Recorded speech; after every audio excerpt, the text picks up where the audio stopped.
And I've got the earliest photograph here taken inside the Fowler Works. But we're not sure of the age because I'm not a historian, I'm an engineer. So I'm interested in the engineering side of life. However, you can have a look at the photographs, and they are quite unique, and they are McLaren Works photographs as well. And it shows the era, you know, back in the days when they had going from horse to steam and from steam to diesel. Now, if you've ever wondered what goes into erecting rides like these steam yachts here, here's a sequence that shows you exactly what happens.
that's almost the complete story of the building of the ride. The finishing touches were put to it later on that evening, and the following morning I had a word with Gary Howard, joint owner of Renown, the engine that helped erect the ride, and I asked him what were the main problems in putting the ride together. Manoeuvrability was alright, but it was a bit tight with the engine parked and the stand types, but we managed alright. And a good deal of actually erecting the job was done with the engine, wasn't it? Is this a rarity nowadays to build a ride with the engines? Yeah, well, what we try to do at Stowpane is totally build and drive the ride by steam. So we pushed all the trucks in position, pushed the centre onto the trams, and then we put the crane up and crane everything up with the engine. What kind of weight can be lifted with that particular crane that you use then? That sort is a 30 hundredweight Thompson & Walton feast crane. And it was actually part of the engine, was it? That's right. Usually when the Showman's engine turned out, it didn't have a crane fitted unless it was with a scenic ride, and then they fitted their cranes for scenic uses like. There is actually, I understand, a sister engine to this engine Renown. Yeah, when Murphy bought the engines new in 1920, he bought Renown and Repulse, which were both R3 Showman's road locos, but Renown was the one fitted with a crane because he'd only need one with a crane. So were there many engines that were craned like that? Yeah, actually turned out the works, there weren't many, but there was a few that had the cranes fitted on afterwards. And they were all a similar type to what we saw working yesterday? Yeah, work off the same principle, off the winch rope like, yeah. And do you actually tow rides round with this engine, or is it just that you've been assembling it here for this show? No, we assembled it here for the show. We did do the London to Brighton about 2 years ago with a set of galloper trucks behind. Well, that's about all. It was then time to have a word with Gordon about the steam yachts, and I put it to Gordon that such rides driven by steam nowadays must be a rarity. That's right, yeah. There's two. There is another one as well. John Carter in the London section, he has one as well. So it's not the only one about, but they're getting a bit scarce. People don't want to, you know, they went out. There used to be a lot. There used to be about 2 at Hull Fair, if not 3. But now, you know, people went out of them. They got scrapped, and, well, Harry bought 3 engines, and John's got 1, John Carter, and there just isn't any about. I know another showman that has parts of one, but he's got steel legs instead of wooden, and it was made by Roby's of Lincoln, but there's no boiler, you know. The build-up of the ride as well, it takes some doing, doesn't it, Gordon? The build-up, the worst part of the build-up is the levelling up of all the sleepers. And then once you've got them level and straight, it depends how straight they are, how all the rest of it's going to go up. You know, everything else fits into place then, all the shuttering and legs and everything. So it has to be completely level then? Yes, yes. Harry is very particular when he builds up. Very particular. He spends an hour, packing everything up. And, well, we've dug in here to hold it down. Because if you're ever so high up on chocks, it can start to move, you see, on high chocks if you get about 40 in a boat, and it swings on high chocks. So, you know, you've got to be as low as you can. This is John Day here, and John, I understand you've actually brought the oldest ride along to this show this week. Definitely, the swing boats is the oldest ride on the fairground. The first ride the showman had is the swinging boats. These ones here are the only ones showman down the West Country it travels. All Oxfordshire, Gloucestershire, there's no others. I'm the only showman, bar Johnny Atwell. Otherwise, down here I'm the only one with him. I've been coming up here now for 22 years. I'm the only one up here with a showman's big set of boats. They're small ones, there's none left down here with the big ones, you know. And it's purely mechanical. Definitely, all hard work, pulling the ropes. That's what it's all about. It's got to do all your own energy power, all your own power. It's not like these new ones where you've got to get on and press button, you see. We've seen the steamboats being erected, and that took quite a while to do. How long does it take to put something like this up? Oh, this will take me and my boys about an hour. Me and my 2 boys about an hour. The hardest work is knocking the stakes in. You can do it if you want to. No, I'd rather not, actually. Is it essential that this is square onto the ground? Really, it's better. It's better if they're solid on the ground, not up, because when they're riding, you get them riding hard, they lifts off the ground. So it's better if it's a bit more solid. Okay, this is Gray, and we understand you've got rather a fascinating practice that you do at these kind of shows, haven't you? Well, it appeals to certain vain people. They want to know how old they are or how old they think they look. You know, and I try my hardest. I average a 90% strike rate. And how long have you been doing this kind of thing? On and off about 25 years. And whereabouts do you do it? Do you do it all over the country? Well, there's various places. There's Epsom races, the No Lill Rally. Mainly I'm in Covent Garden at least 4 times a year with Henry Birch's famous Christmas fair. What's the oldest person's age you've had to guess? 102, I think it was, about 10 years ago on Derby Day. And did you get it right? To be honest with you, no, I didn't. I was about 7 years out. Mind you, that's not really bad. Well, it wasn't bad. The lady was pleased, but I don't give false flattery. I always say what I see. You know, some people think I flatter, but I don't. I'm going to put you on the spot now. How old do you think I am? I may fall flat in my face now. I'd have to hit you with 35. I must admit, actually, you're 3 years out, but I'll not say which way, because I'm not owning up to anything. Well, probably I may have been intoxicated the night before. It might have affected the guessing. Let's put it this way, I feel flattered by that guess. Well, I'm pleased. Something you'll always find at a fairground of the past, or even the present day, is a fortune teller. And here at the Great Dorset Steam Fair, I simply couldn't resist talking to one of them. Linda, when you're working at fairs like this, do you find that people are a little reluctant to come up to you to have their fortunes told? No, not me, they're not, love. Very rare that anybody's frightened to come in. Very rare. I find the people very nice. And do you ever find anything untoward when you're reading palms and that kind? In fact, is it palm reading you do? Yes, and the crystal. But if ever I found anything in anybody's fortune and I didn't think it was right, I'd give them an option to know or not know. And then it's their decision. And what do people normally do when they're faced with this decision? A lot of people like to know and then some doesn't. So I don't just bother with it no more after that. When you know that there's something untoward that could happen in the future, is there anything that can be done about it? I think there could be, love, if they got a real belief in a real gypsy. Because there's a difference in people what do this way of life. When you're a real English gypsy like myself, I was born with the gift. And I can just see things what's going to happen before it happens. When did you first realise that you got the gift then? Ever since I've been a little tiny girl. And I've got 3 daughters and they can't do it. And yet my mother, grandmother and a grandmother before that could do it. Whether it'll come out in one of my grandchildren, I do not know. But it's never come out in none of my children. Is it something that anybody's ever explained why you've got this particular gift?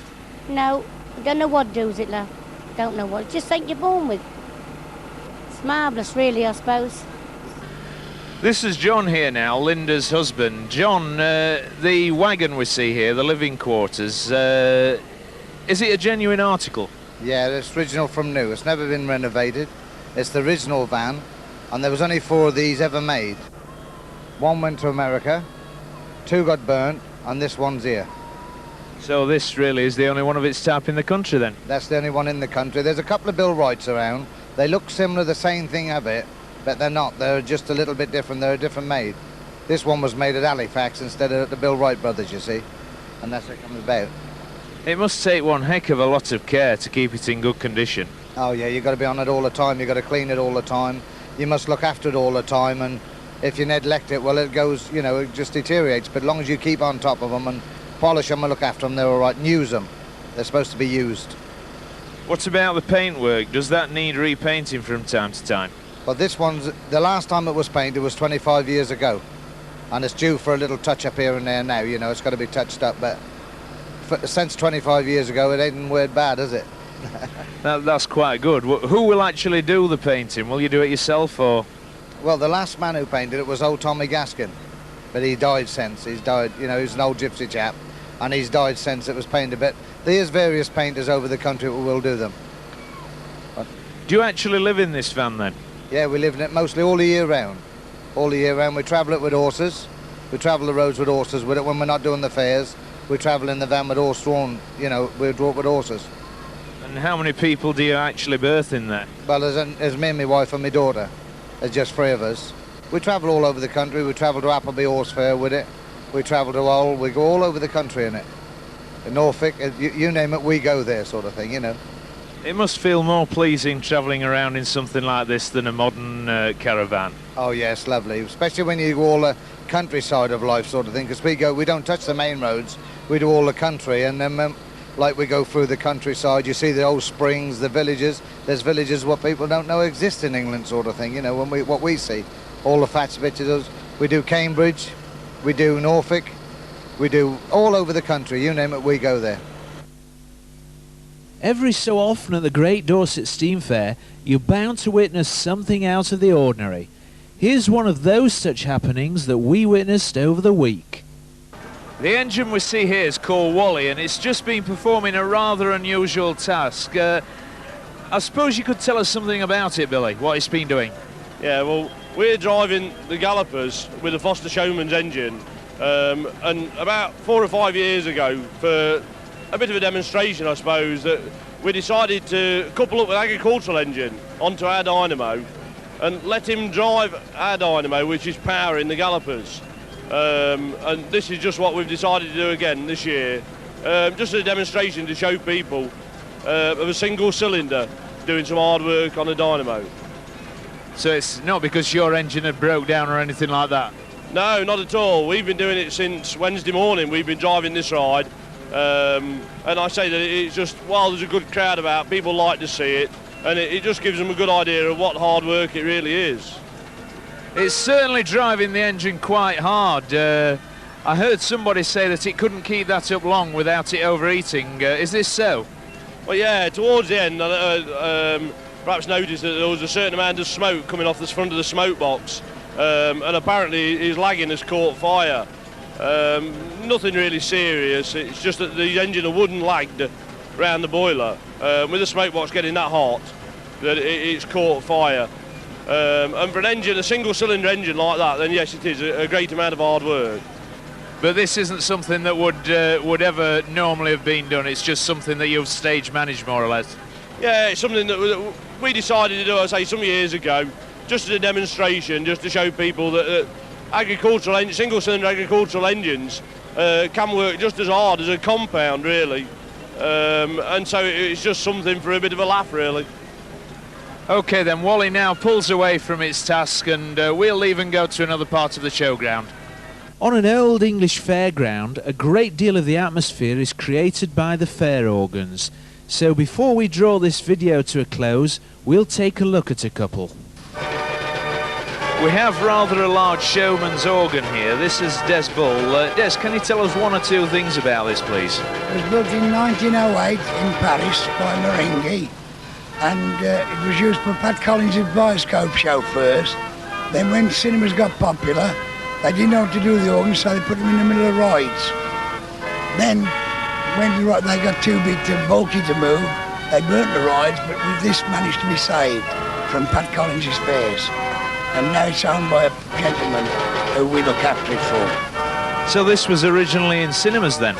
Cinemas like the old private Bioscope shows. They used to play them. Now you say this was built in France. Were there many organs actually built in this country? Not so many as in France and in Holland and Germany. They're the main builders. It must have been quite some art to actually put these machines together then. Yeah, but when you look at the way the music's played and then think, computers first started being commercialised by using punch cards. This has been reading punch holes for bloody years, so computers aren't new. So this really is a rather large and early computer then? Right. Couldn't be no easier explained than that. It reads the holes, plays the notes, same as a computer, reads the holes, gives you a card back with the same holes in, typewrite it out. What happens? You get the answer to the question. We do the same with music. Does it take a lot of skill to actually operate one of these? Not a lot to operate it. All you got to do is make sure the books are kept square, the right correct speed for it going through, because each book of music is a different speed. Well, you might get some 32, some 36. You've got to know what you're doing, that's all, and play the music. And do they take any tuning? That is a sore point. They can go off tune it for nice cool weather. You come out like it is today, that's it. Buggers it up completely, you got to retune it. Of course, they're better when the weather's a little bit on the damp side, aren't they? The air's more denser, therefore you get a better sound. You got more air then. Hot weather, it's not so rare, not so dense, so you have to use a lot more air to do the same job. This is Mike Dean from Bristol, and we understand that Mike actually manufactures and builds fairground organs. This is true, isn't it, Mike? Oh, that's correct, yes. With my other two sons, we're forming a company called Dean Organs in Whitchurch, Bristol. We've built organs right from tiny little 20 keys right up to this 89 that you see here now. Obviously, there can't be many other people in this country, if not the world, that still manufacture organs like these. No, when I started the business about 20 years ago, there was only Alan Pell in Peterborough and myself, and Chiappa still in business then. But over the years, there's several smaller people now building the small 20s, and but I think we are the only people that are building the large 89s. Also, as far as I know, I think we're about the only organ builders up to now that have got professional showmen using our organs. There's about 4 rides in the country with our organs on them. Are they all hand-built then? Every bit, yes. Yeah, all hand-built. And how many do you turn out in a year then? It depends on the size, really. If you were working on something like an 89, you'd probably have a job to build 2 of them in a year. But if, of course, you're working on the tiny little hand-turned 20s, you could probably build a dozen or so. It all depends on the size of organ. So it is quite extensive work and no doubt very intricate work as well. Oh, it is very, very time consuming, yeah. What materials do you have to work with then when you're doing the job? Well, just good quality timber. We're always searching for well-seasoned timber, which is quite a problem nowadays with the modern techniques of felling the tree and virtually selling it tomorrow. You know, that's no good to us. It's got to be really well-seasoned timber. So we're usually searching timber yards for something that's been there sort of 20, 30 years, if it's at all possible. What's the hardest job to do on the manufacturing side then? Well, I don't suppose you could really say that. Well, I suppose the hardest part or the most time-consuming is the voicing of the pipes. You know, that is very, very time-consuming. That's what a layman would say then, tuning up of the organ, more or less. Well, more or less, you could say tuning, but voicing is the actual. How can you explain it? The true voicing of the pipe, you know, the way it actually speaks, but tuning is the actual pitch. And what about the books of music? Do you actually provide those as well? Well, we do supply 6 books with an organ, but we don't actually do the arrangements ourselves. Unfortunately, I gave up my music when I was a youngster and regret it now, so you need to know harmony and counterpoint backwards to be able to arrange. I'd done a little bit on the small 20s, but I've got to admit my music was lacking, so I leave it now to the professional arrangers. They can make a far better job of the music, and I'll just stick to building organs. Now let's just sample the atmosphere of the fair, along with some music from this Dean organ.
with the light fading rapidly over the Dorset countryside, the fair seems to come even more to life as night falls.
So, with the day drawing to a close, that's it from the Great Dorset for 1990.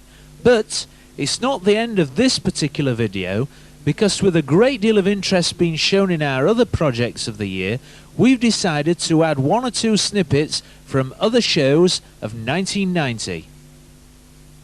The small town of Belper in Derbyshire holds a vintage event equivalent to its size, but one thing that can be said for the weekend is that it's well organised and there's plenty of variety of exhibits there. At this particular event we caught up with Graham Love. Obviously when you're maintaining a beast like this, Graham, love has got to be the operative word. It's either love or with bloody crackers. I want to do. I think it's a bit of both actually. Yeah. But I have been with this engine 30 years now, and I learnt to drive it when I was a lad. For a chap who's owned it then when it was still working for its living, and I was sort of brought up with it as a working engine in between early rallies, and they sold the business, and then I bought the engine at a nominal fee. Otherwise I couldn't ever afforded a thing like this, and I've been restoring it ever since. What kind of value would you put on something like this now? I say about 50,000 today, 50,000 as prices are going for either road locomotives or showman's road locomotive, which are even higher valued, but these are the second ones down from that valuation. You know, you're talking 50 grand at least for one like this. It's probably one of the heaviest machines we've seen here today. What kind of weight is it, and what horsepower would it produce? Well, the horsepower is, in steam terms, is called nominal horsepower. This is rated at an 8 nominal horse. She weighs about just under 17 tons in working order, full of coal and water. That's what I can tell you as regards that.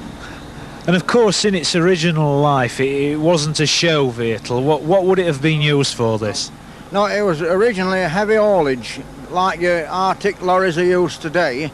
This was built for War Office in 1918 for hauling munitions and artillery from the munitions factory to the docks, or in some cases some engines went abroad into France to haul munitions right up to the front lines. But this one never saw that sort of service, even though the army owned it right up to about 1929. But that's what it was chiefly used for hauling cannons and artillery at that time. So, to quote an old phrase, I suppose we could say that engines like these actually won the war. Ah, yeah, yeah, you could say that, because without these sort of engines, there were nothing else. I mean, all the horses were used at the front, and there was just nothing else. I mean, America had got bugger all on in Model T Fords, and they couldn't bloody build anything anyway. So, yeah, without engines like these, we probably would have lost the ruddy war. But there's not a lot of people seem to share that opinion. These were the backroom unsung heroes, if you like, of the war years, and that's why I don't think there's a lot to be even discovered to the degree which traction engines like this were used in the war, and before the war, and after war, and even after the last war. Engines like this were still being used for pulling dangerous buildings down after a bombing raid and stuff like that, because there were nothing else. If you look at the other side of the engine, there's a very large wire rope winch drum, which they used to use for pulling stuff down like that, or winching heavy loads up hills and pulling buildings down, as I've said. So they were a universal machine for doing all sorts of work. So yeah, you could say that they helped to win the war, yeah. Graham, along with Excelsior, was programmed for the Great Dorset Steam event, but unfortunately due to a recent illness was unable to attend. We at Advanced Video Productions wish Graham a happy and speedy recovery. A few weeks after Belper, we moved the whole crew over to Nottingham, where, in the grounds of Woollerton Hall, the Nottingham Steam Spectacular was held. We've got Paul Scoley here with a craning engine. What kind of jobs would this have done in the old days, Paul? Well, this was really built as a heavy haulage engine. It was built to haul heavy loads all over the country, a lot of naval equipment, the rudder for HMS Ark Royal. It'd haul that from Gateshead down to Birkenhead, where the ship was being laid down. But it was fitted with the crane as an extra to do other work, to lift boring bars and all sorts of equipment in works all over the country. It made it a bit more of an adaptable machine, I suppose. It was a B6 engine built in 1928 for Marsden's Road Services, who name's still on the machine. It weighs nearly 24 tonnes. His name is the Duke of York.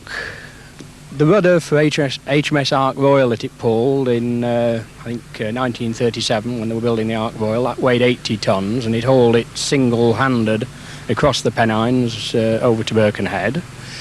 80 tonnes, that's quite some weight. Would you say that's its maximum, or do you think it could go further? Well, single-handed on fairly hilly country, yes, it's about the maximum. It's hauled heavier loads paired up with either other engines, or it did an awful lot of work with a big Scammell. It worked all the way through the war, hauling various large loads all over the country, and it must have been quite a feat for the drivers to drive this machine for 100, probably sometimes 200 miles, between jobs. Well, here we've got Jim Smith with his Fowler engine.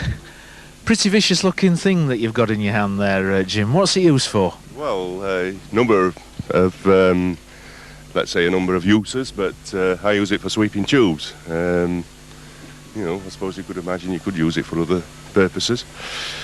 Sweeping of tubes. Now, in layman's terms, where are the tubes on a machine like we've got here? Well, it's a fire tube boiler. The idea is you've got a firebox at one end. You build your fire on the fire grate, and the hot gases come through the tubes, heat the water, and it's just up the chimney. How old's this particular engine of yours then? This one's built in 1900, it's 90 years old. And how long have you had it, Jim? I've had it for about 5 years now.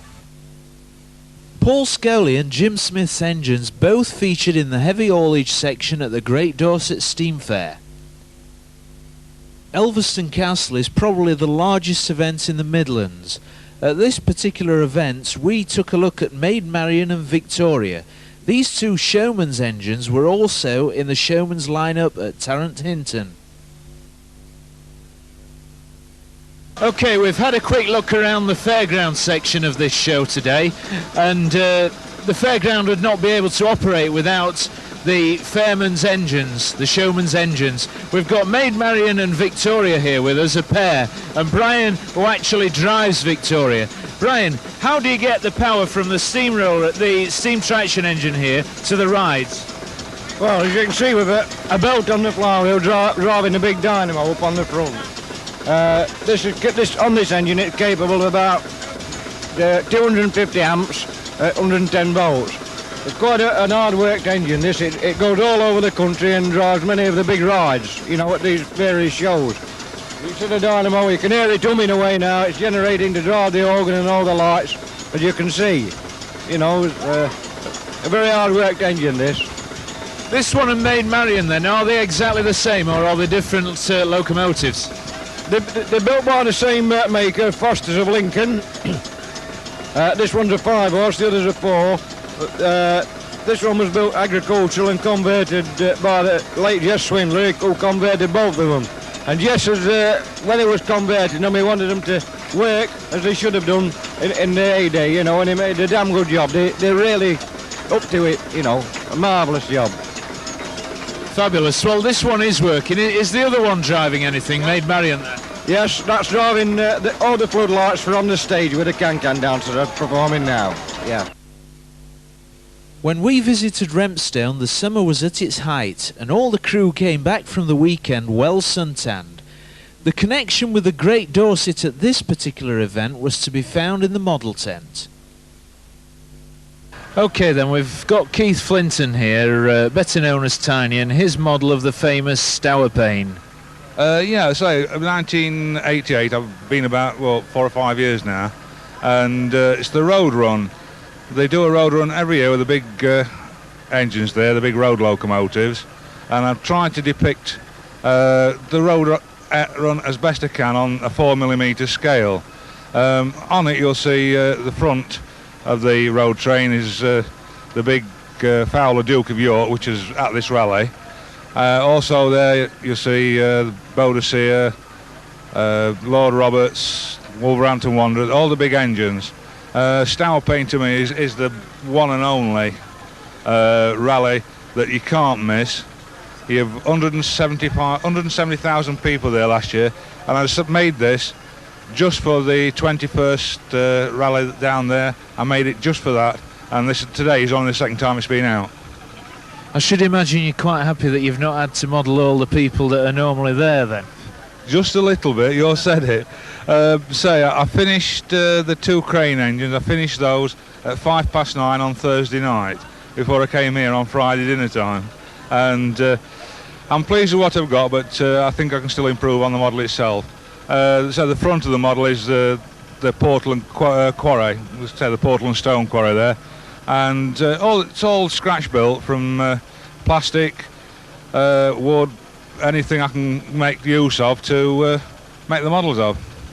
You've got the essential pub scene in there as well, I notice. Oh, definitely. The pub, you've got to have a beer tent or a pub on a rally circuit, without a doubt. Last night down at the beer tent, we had some good batemans here. Very, very nice.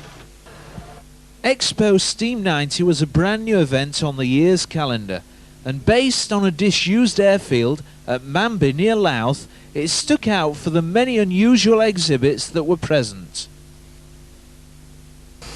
One of the pleasures of visiting any steam and vintage event is seeing and witnessing a rarity in the world.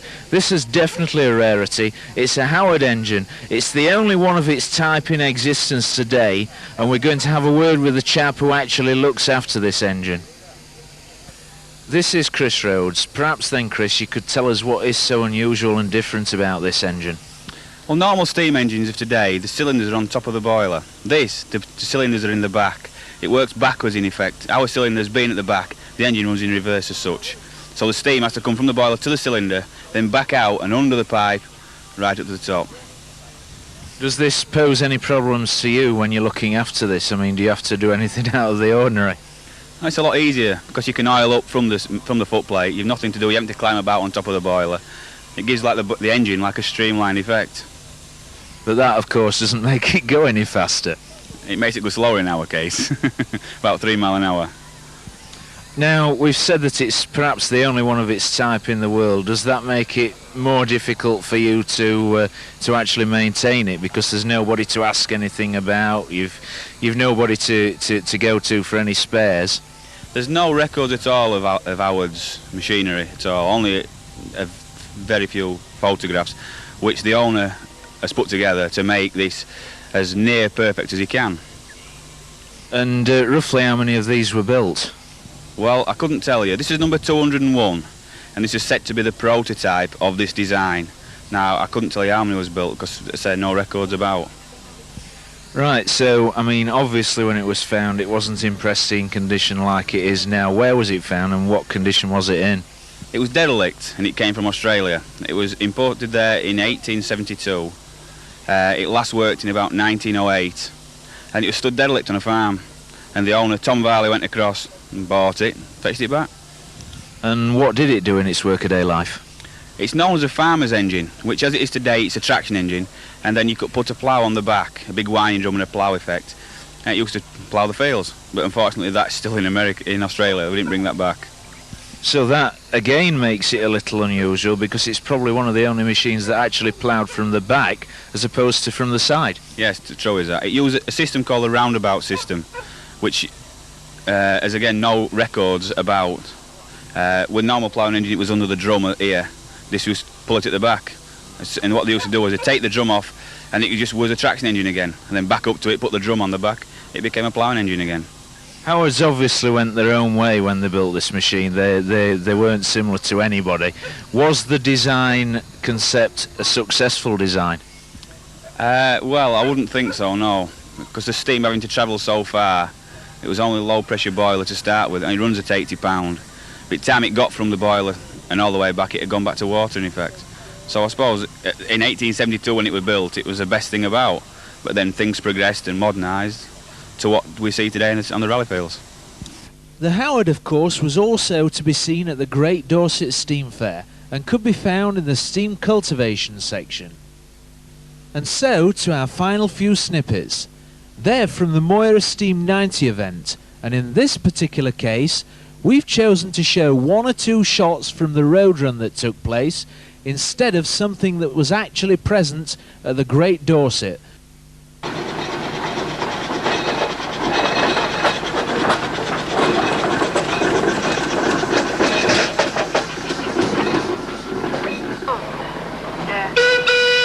Oh, just listen to them blow. Who's that up there?